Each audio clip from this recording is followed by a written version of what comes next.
మా తమ్ముడు కాలువేలుకి ఇలాగ అవుద్దని నేను ఊహించలేదు. సో హాయ్ గైస్, ఇవాళ మ్యాటర్ ఏంటంటే నేను మా తమ్ముడు అయితే వరి పని తిరిగేద్దామని అయితే చేలోకి అయితే వచ్చి మనకి ఇక్కడ ఉన్న 2 మళ్ళీ అయితే వరి పని అయితే తిరగేయలేదు. ఎందుకంటే మనకి ఇక్కడ ఉన్న ఈ 2 మళ్ళీలో పై మడి అయితే ఇది ఆరలేదు, కింద భూమి అయితే దాని వల్ల సెమాయింపు కింద ఉంది. ఇదైతే ఆ పని అయితే ఆరదు కింద పక్క, అందుకే తిరగేస్తుంది. ఈ వరి చేను కోసి అయితే దగ్గర 4 రోజులు అయింది. ఇదైతే ఒక పక్క అయితే బాగానే ఆరింది, ఒక పక్క అయితే ఆరలేదు.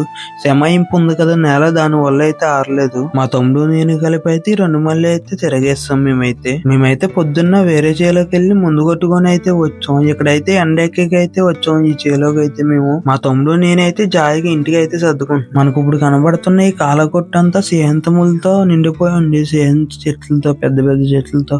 ఇవన్నీ అయితే మా తమ్ముడు నేను మా నాన్న అయితే ఇవన్నీ క్లీన్ చేస్తాం. ఈ బొబ్బస్ మొక్క అయితే చిన్న మొక్క కింద ఉండేది, ఇప్పుడైతే బాగానే కాసిన కాయలు. మా అమ్మగారు మా నాన్నగారు అయితే ఈ కాలువ కొట్టిన బొబ్బరి మొక్కలు, టమాటా మొక్కలు, మిరగాయ మొక్కలు, ఈ మొక్కలు అయితే వేసారు. మా తమ్ముడు అయితే గడిచుకుని బొబ్బస్కాయ అయితే కోస్తున్నాడు. ఇప్పుడైతే మా తమ్ముడు ఈ బొబ్బస్కాయలు కోసాడు గాని కాలుగా అయితే దెబ్బ తగిలించుకున్నాడు గట్టిగానే. బొబ్బస్కాయనేమో గడితో పొడిసి మా తమ్ముడు బొబ్బస్కాయ పట్టుకుందామని చేతిలో ఉన్న గడ అయితే వదిలేసాడు. ఆ గడ కాలు మీద అయితే పడిపోయింది. ఆ దెబ్బతైతే మా తమ్ముడు వెంటనే కొట్టెక్కేసాడు. నేనైతే చూడడానికి చిన్న దెబ్బ అనుకున్నాను, పెద్ద దెబ్బ తగిలింది. ఇంటికి రాగానే దెబ్బ చూపించాను. నేనైతే ఏ బొబ్బస్కాయ పడి అలాగే అయిపోయిందేమో అనుకున్నాను. గడ పడిపోయింది అంటే కాలు మీద. కాళ్ళలో ఉన్న గోర అయితే కదిలిపోయింది దెబ్బకైతే. నెక్స్ట్ వీడియోలో కలుద్దాం గైస్.